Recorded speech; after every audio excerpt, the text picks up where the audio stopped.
El género de cine de espías es casi tan antiguo como el propio cine, y eso tiene mucho sentido. El espionaje, la inteligencia, los agentes dobles, las organizaciones secretas, todo eso es tan cinematográfico que habría sido un pecado no llevarlo a la pantalla. Pero no importa cuánto tiempo haya existido este género ni cuántos personajes nuevos hayan aparecido, en el fondo siempre se reconoce una figura icónica.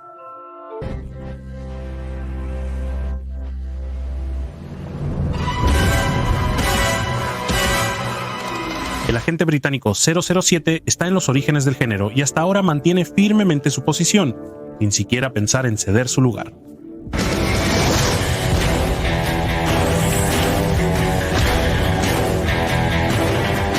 Y eso a pesar de los repetidos intentos de desplazarlo de su pedestal cinematográfico.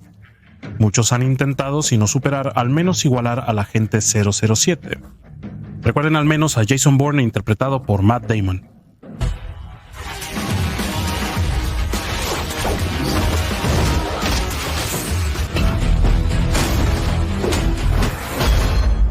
O a los carismáticos caballeros de Kingsman.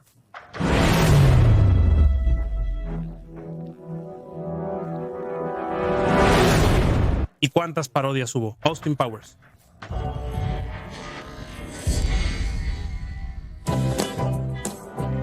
Johnny English.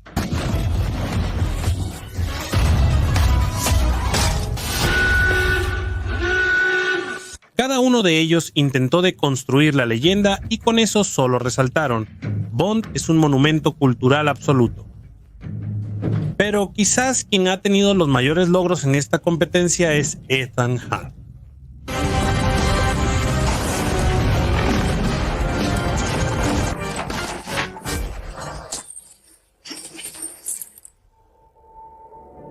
Fue Tom Cruise quien resultó ser el candidato más convincente para destronar a la leyenda británica, ofreciendo al público una espectacular respuesta estadounidense.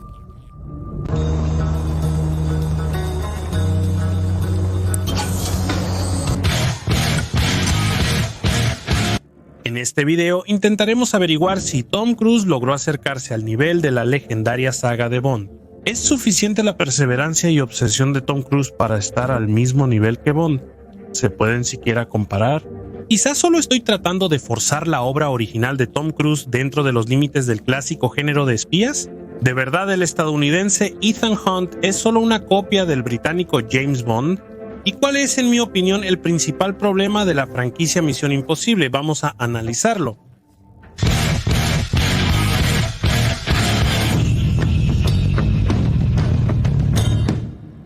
Para empezar, lo admito. Cuando se trata de comparar a James Bond e Ethan Hunt, para mí es casi imposible mantener la objetividad. Cuando tenía unos 15 años, por casualidad cayó en mis manos un libro de Ian Fleming, Al servicio secreto de su majestad. Esta es... Todavía recuerdo su portada repujada, un poco áspera, como con ligeras ondas y arrugas, y el aroma especial del papel de imprenta. Para un adolescente, sumergirse en el mundo de los agentes secretos, las intrigas y las persecuciones era algo inimaginable. Y no es casualidad porque la imagen de James Bond siempre ha sido la quintesencia de la hombría y la galantería, aderezada con un poco de ironía y sarcasmo. Y estoy seguro de que muchos hombres que ya son adultos todavía, al ver a Daniel Craig en la pantalla grande, sienten esa misma respuesta interna, ese entusiasmo adolescente con el que todo comenzó.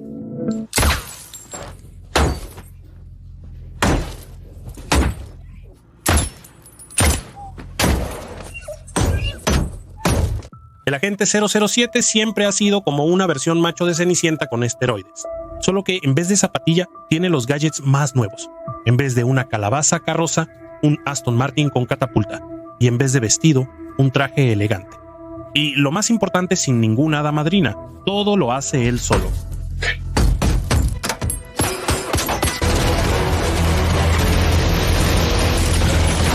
El género de las películas de espías y acción tiene una historia rica y variada y, contrariamente a la creencia popular, comenzó mucho antes de la aparición de James Bond. Aunque Bond se convirtió en un ícono del género, no fue su fundador. Alfred Hitchcock ya en los años 30 filmaba películas sobre espías. Sus películas como 39 escalones y Sabotaje marcaron el tono y el estilo de todo un género. Juegos detrás de escena de los servicios secretos, intrigas y doble juego. Y eso, por cierto, fue casi 2 décadas antes de que se escribiera el primer libro, ni siquiera la película sobre James Bond. En 1953, el escritor británico Ian Fleming publicó la primera novela sobre James Bond titulada Casino Royale, que de inmediato se convirtió en una sensación literaria. Y en 1962 salió la primera película de la franquicia, Dr. No, con el inigualable Sean Connery en el papel principal.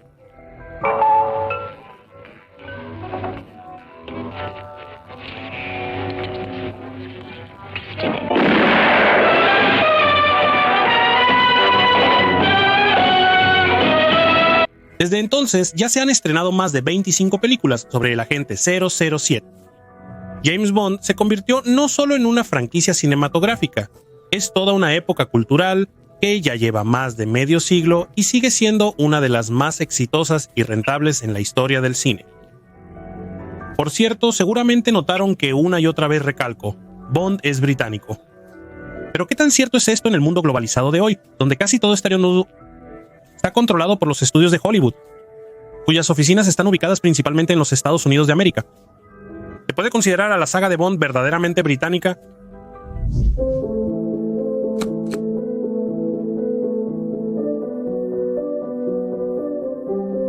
A pesar del globalismo hollywoodense actual, la franquicia cinematográfica de James Bond siempre ha sido británica hasta la médula. Juzguen ustedes mismos. El personaje fue creado por el británico Ian Fleming y el propio agente 007 trabaja para el servicio de inteligencia británico Military Intelligence. 6. Prácticamente todos los actores que han interpretado a Bond son originarios precisamente de Gran Bretaña o de países de la Commonwealth. Juzguen ustedes mismos. Sean Connery es escocés. George Lazenby, aunque es australiano, tiene un inglés británico bien entrenado. Roger Moore es británico. Timothy Dalton es galés, son los habitantes originarios de Gales, que forma parte del Reino Unido. Pierce Brosnan es irlandés. Daniel Craig es británico otra vez.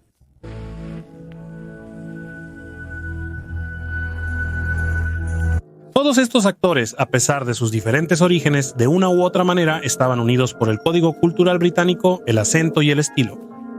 Pero eso no es todo.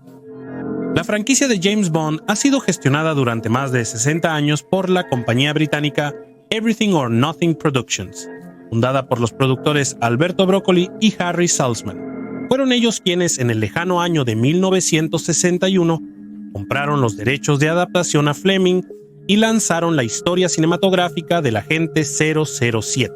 Desde entonces, la franquicia siempre ha estado en manos de la familia Broccoli. Hoy en día, está gestionada por la hija de Alberto, Bárbara Broccoli, y su hermano Miguel Wilson.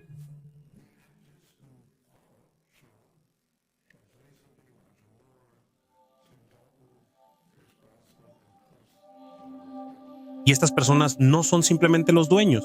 Su casa productora es famosa por su casi fanática dedicación a la imagen de James Bond y su atención al más mínimo detalle.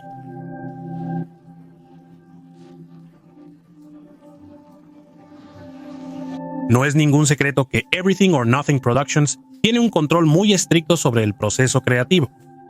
Al invitar a diferentes directores, los productores siempre mantuvieron un estilo reconocible y un espíritu británico especial, gracias a lo cual el agente 007 se convirtió en un fenómeno cultural.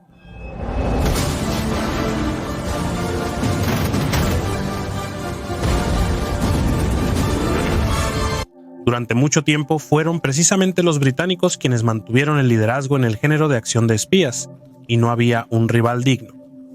Parecía que ese lugar ya estaba ocupado para siempre por James Bond. Y fue entonces cuando Tom Cruise apareció en escena, decidido a dar su respuesta estadounidense a la leyenda británica.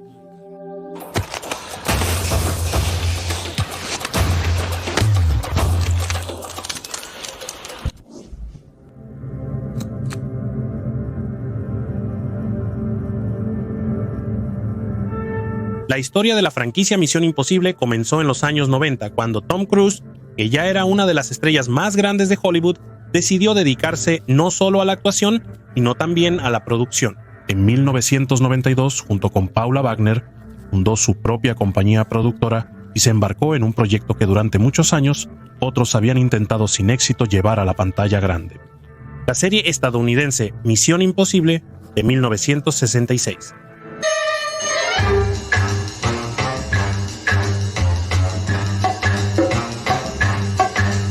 En la serie original ya estaban esas máscaras tan reconocibles y el famoso tema musical, que más tarde se convertiría en la carta de presentación de la franquicia. Por cierto, hablaremos de eso un poco más adelante.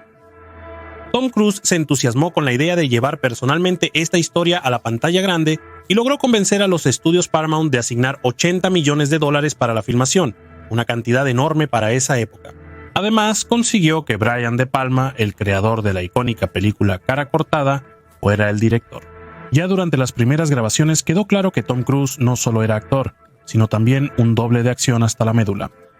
En una de las escenas más difíciles, la del acuario, donde caían sobre el actor unas 16 toneladas de agua, Tom realizó personalmente la peligrosa acrobacia.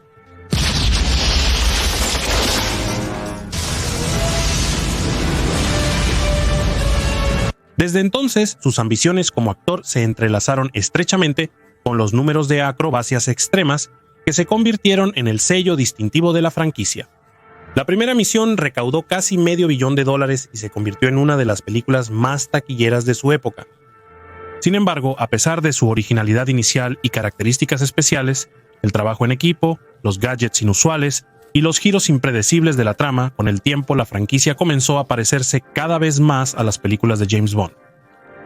Ethan Hunt poco a poco se convirtió en un héroe solitario que salva a chicas, luce espectacular en trajes y viaja por lugares exóticos, repitiendo casi por completo los hallazgos estilísticos de la leyenda británica.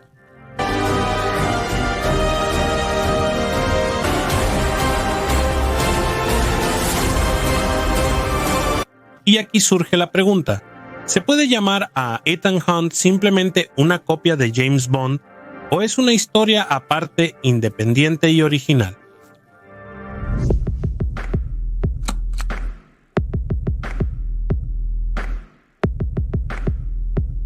La franquicia de Misión Imposible surgió justo cuando James Bond empezó a mostrar signos de cansancio. En 1996, Bond apenas había regresado a las pantallas interpretado por Pierce Brosnan en la película GoldenEye. Y por primera vez al público le empezó a parecer que la fórmula británica tradicional con martinis, smoking y fina ironía se había quedado un poco anticuada. Hollywood, al notar este cansancio, decidió crear su propio Bond, pero más rápido, más ruidoso y sin la contención británica. Así fue como apareció Ethan Hunt, un chico estadounidense con alma de doble de acción y una obsesión por las acrobacias al límite de las capacidades humanas.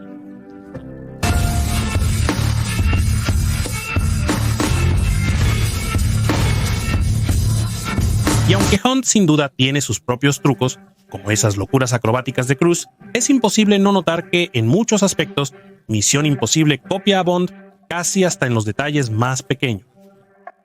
Bond tiene el servicio secreto británico Military Intelligence. Hunt tiene la ficticia fuerza de Misión Imposible. Bond sigue una fórmula ya establecida. Recibe la misión, obtiene un gadget elegante, enfrenta a un villano carismático, conoce a una mujer hermosa y siempre triunfa al final. Ethan Hunt sigue ese mismo esquema casi al pie de la letra, excepto que siempre se añade una traición dentro del equipo y un par de fracturas y raspones personales para Thomas Cruise.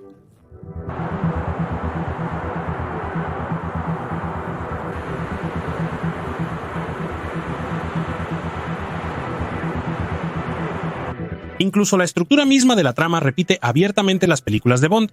Todo comienza con una reunión informativa, luego todo sale catastróficamente mal y el héroe se ve obligado a salvar al mundo prácticamente solo.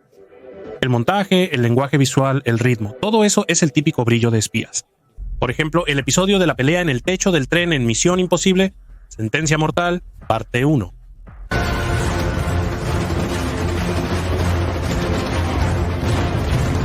La escena ya está tan llena de clichés y tan usada que es difícil imaginar una situación más típica.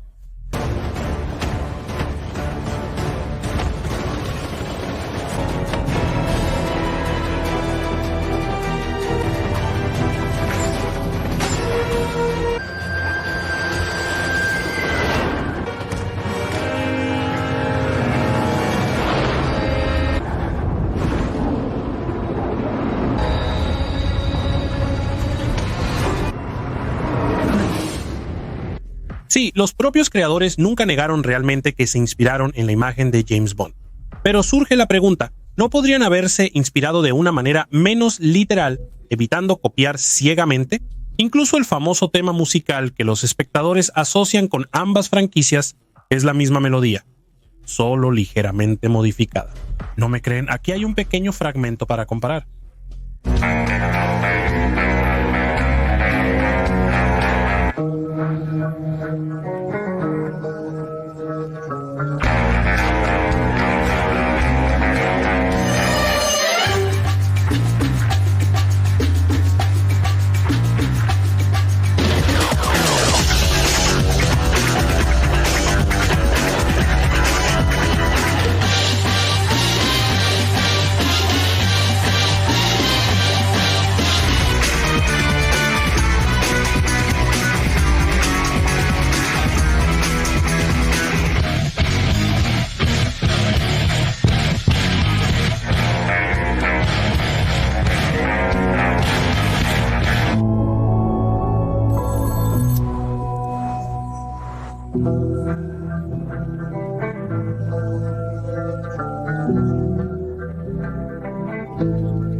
Les soy sincero, cuando comparaba estos temas, a veces yo mismo me confundía sobre cuál era Bond y cuál era Hunt. Por supuesto, no estoy diciendo que se trate de algún tipo de plagio, pero sí hay un parecido real. Y este quizás es el ejemplo más claro de lo mucho que una franquicia se inspiró en la otra. Resulta que el arquetipo no es nuevo, la historia no es nueva y los giros argumentales tampoco son nuevos. Pero seguramente dirás, espera, ¿y qué hay de las acrobacias? Porque es precisamente eso lo que distingue a Misión Imposible. Y ahí es donde estoy parcialmente de acuerdo contigo. ¿Y por qué solo parcialmente? Porque decir que eso no existía en las películas de Bond sería un poco engañoso. ¿Recuerdan el impresionante salto de Tomás Cruise desde un acantilado en motocicleta, seguido de la apertura del paracaídas?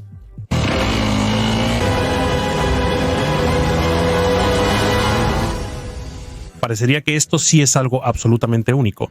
Eso seguro que nunca se había visto antes. Pero volvamos hasta 1977, a la 10ª película de Jaime Bond, El espía que me amó.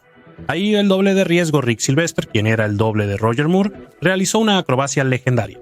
Él tomó velocidad en esquís y se lanzó desde un acantilado gigante, cayendo en caída libre durante varios segundos.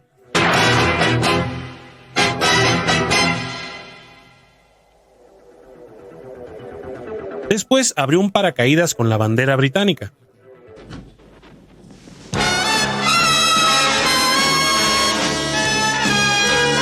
Fue una acrobacia real, viva y loca, sin imágenes generadas por computadora ni pantalla verde, tan impresionante que los espectadores en el cine literalmente se hundían en sus asientos de emoción y asombro.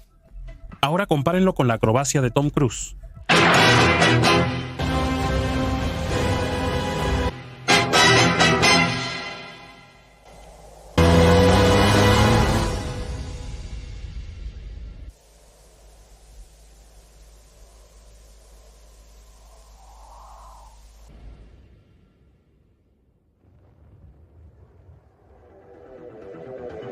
¿Cuál es la diferencia fundamental? Excepto que en lugar de esquís hay una motocicleta y el paracaídas no es británico, sino uno común.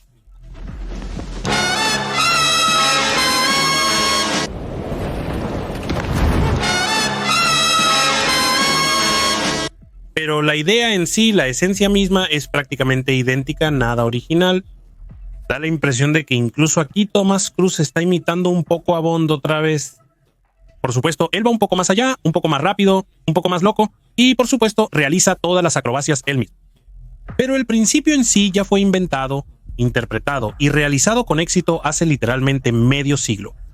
Y aunque a Tomás Cruise se le debe un respeto especial por su valentía y audacia, seamos honestos, ¿no es esto otra prueba de lo mucho que Misión Imposible sigue los pasos del original británico?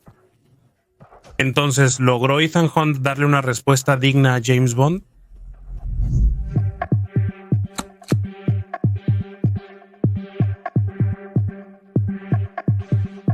Intentemos compararlos no por su carisma, porque eso es cuestión de gustos, ni por su competencia, ya que en universos ficticios ambos son geniales, y no por aquellas cosas que realmente forman la imagen del personaje, su peso estético y su legado cultural. Empecemos por el estilo y la estética de la franquicia. Bond es estilo, y no cualquier estilo, sino con mayúscula. Las películas de Bond son elegancia fría, brillo, un trabajo de cámara refinado, una atmósfera de sofisticación de club. Incluso cuando está cubierto de sangre y raspones, parece como si acabara de salir de una sesión de fotos.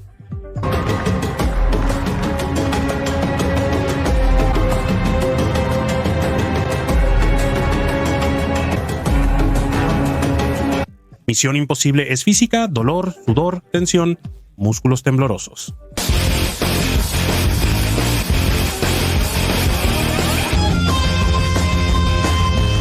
Es la estética de la terquedad, no de la gracia. Aquí más bien todo es cuestión de gustos. Sigamos adelante. Los villanos. El crítico de cine estadounidense Roger Ebert dijo una vez: una película es tan buena como lo es su villano. Y aquí, la saga de Bond simplemente es inalcanzable. Basta con enumerar a los actores que han aparecido como antagonistas en la saga de Bond. Christopher Walken como Max Zorin en La mira de los asesinos del 85.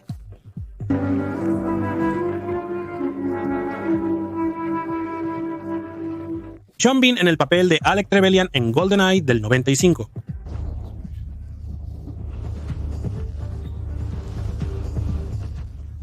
Mads Mikkelsen en el papel de Le Chiffre en Casino Royale de 2006. Javier Bardem en el papel de Raúl Silva en Operación Skyfall de 2012.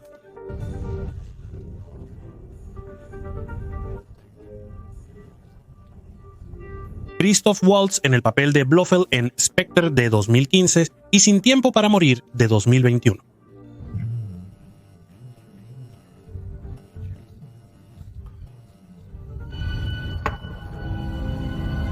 Rami Malek en el papel de Lucifer Safin en Sin tiempo para morir de 2021.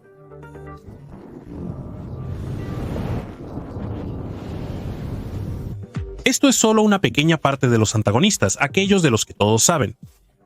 Estos son villanos que tienen estilo, ideología y lógica. No solo quieren destruir el mundo, quieren hacerlo de manera elegante. En Misión Imposible, los villanos son principalmente funcionales. No es necesario que sean memorables. Lo importante es que haya una razón para las acrobacias.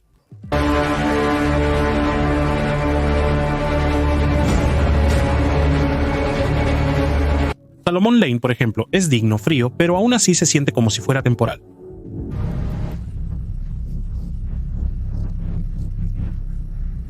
Los villanos aquí no son personalidades, sino más bien algoritmos que crean resistencia para el héroe. Pasemos a la influencia cultural. Y tanto James Bond como Ethan Hunt son personajes mundialmente conocidos, pero la naturaleza de su popularidad y el alcance de su influencia cultural son diferentes. La saga de Bond es una de las franquicias cinematográficas más duraderas y exitosas de la historia. 25 películas oficiales han recaudado alrededor de 7,8 mil millones de dólares en la taquilla mundial, sin contar la inflación. Si lo calculamos a precios actuales, eso es más de 19 mil millones, una suma casi mítica. La más taquillera fue Skyfall de 2012, que superó la marca de 1.100 millones de dólares. James Bond está en el club de élite de los multimillonarios. Misión Imposible, por su parte, con las primeras 7 películas, recaudó alrededor de 4.100 millones.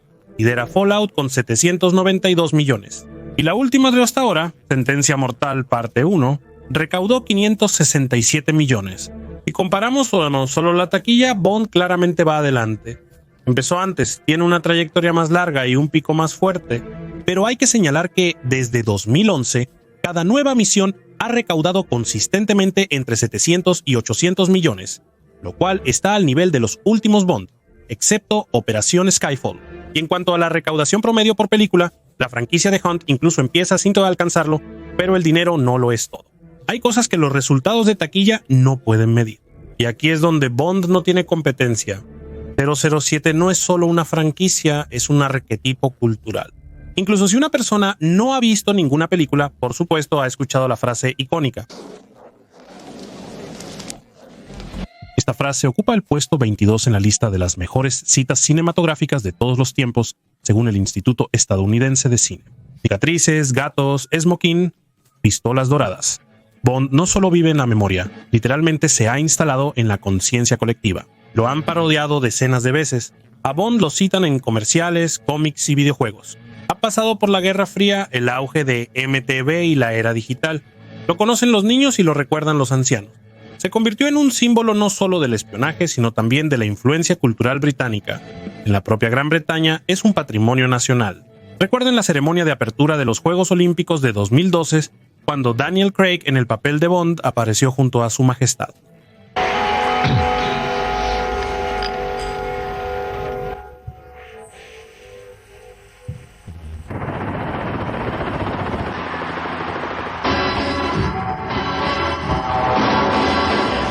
Incluso fue incluido en la lista de los 200 británicos más grandes según Time.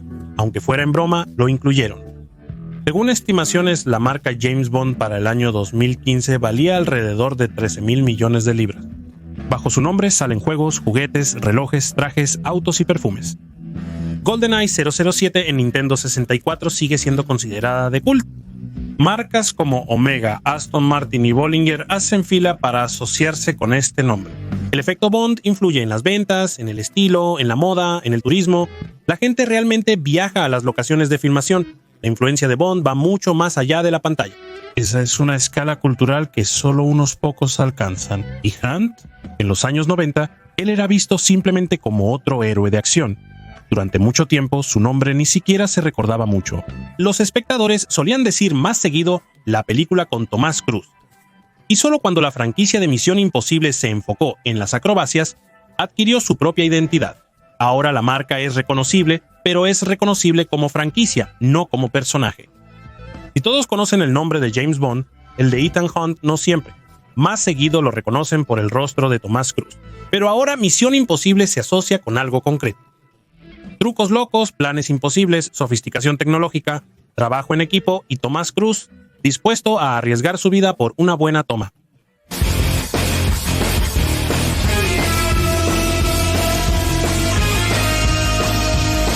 Ya es una imagen establecida, bien construida y que funciona. Y ahora, atención, la música. Eso es lo que separa a una franquicia fuerte de una verdaderamente de culto. Las canciones de Bond son una forma de arte aparte.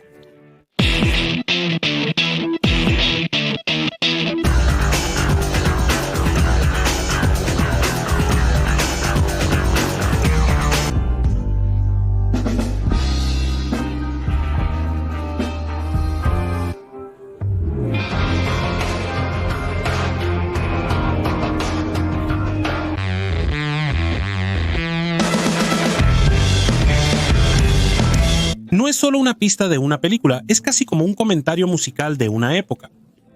Shirley Bassey,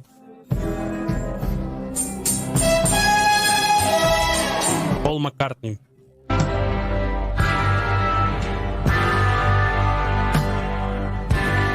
Tina Turner,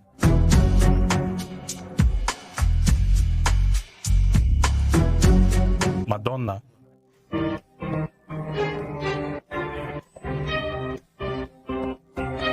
Chris Cornell,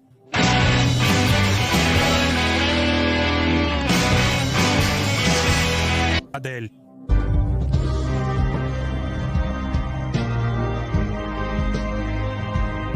Billie Eilish.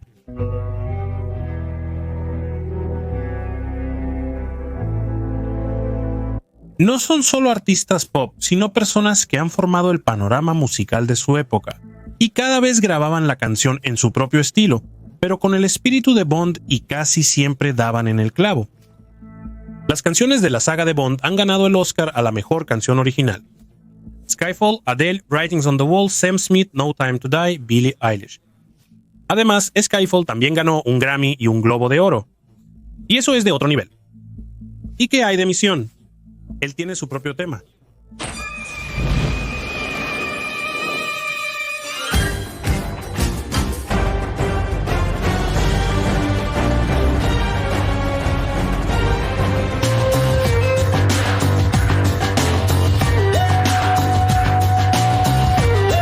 Es reconocible, pero ya hablé de ella. Y ahora podemos hacernos la pregunta, con todo el espectáculo, la habilidad de Cruise para dominar la pantalla, con todo el poder de taquilla, Hunt se ha convertido en algo más que solo un héroe de acción o sigue estando a la sombra del titán cultural al que quería alcanzar.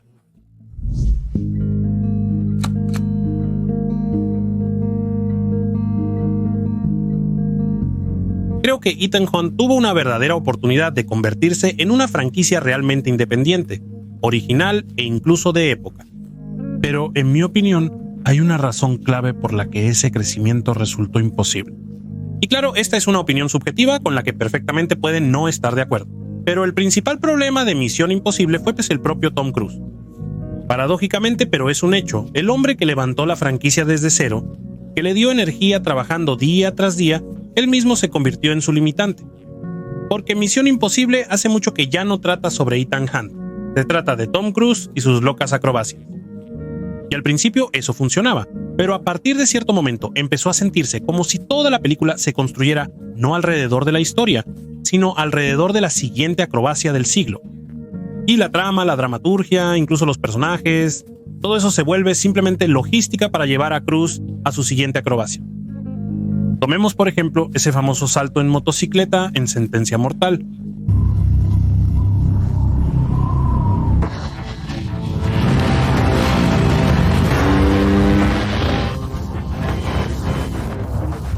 Para esa sola toma, el equipo pasó varios años preparándose. Se construyó un espacio de entrenamiento especial. Cruise practicó personalmente los saltos desde rampas durante meses, sin mencionar las decenas de saltos en paracaídas. Y todo eso para una toma que duró ¿cuánto tiempo? ¿3 segundos? ¿4?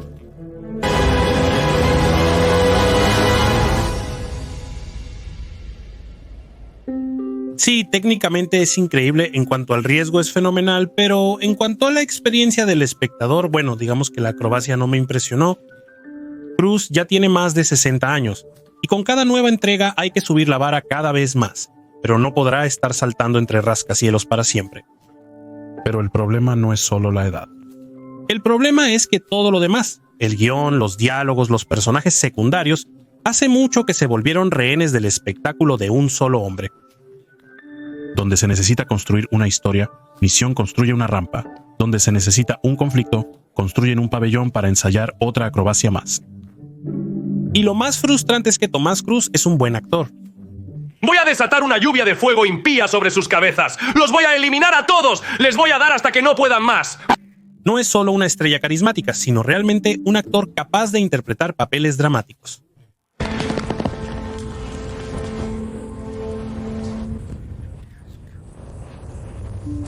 Él lo ha demostrado más de una vez. Puede actuar, pero en lugar de eso, huye.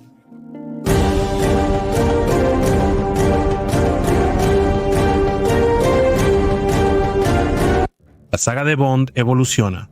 Bond cambia, crece, envejece, se reinicia. Cada generación tuvo su propio Bond. Para los boomers fue Sean Connery, para la generación X fue Pierce Brosnan, para los millennials fue Daniel Craig. El personaje no teme reiniciarse, se adapta a las realidades existentes. Justo eso le permitió a Bond no solo sobrevivir, sino también mantenerse en el contexto cultural durante ya 6 décadas. ¿Y qué pasa con Misión? En cuanto Tom Cruise empezó a cansarse, y sí empezó, la franquicia empezó a decaer notablemente. Sentencia Mortal no alcanzó lo esperado, la energía se fue, y el público lo notó. Cruise todavía lo intenta, pero parece que ya ni él mismo se lo cree, y no hay nadie para reemplazarlo. No encontraron a un sucesor. Ningún personaje de la franquicia tuvo suficiente tiempo en pantalla ni profundidad como para tomar la bandera. Y ahora se enfrentan a un dilema simple pero doloroso. ¿Qué pasará con Misión Imposible cuando Tom Cruise decida terminar su odisea de acrobacias? ¿Habrá alguien que lo reemplace o Ethan Hunt morirá junto con él? La esencia heroica está tan fusionada con el actor que ya es imposible imaginarlos por separado.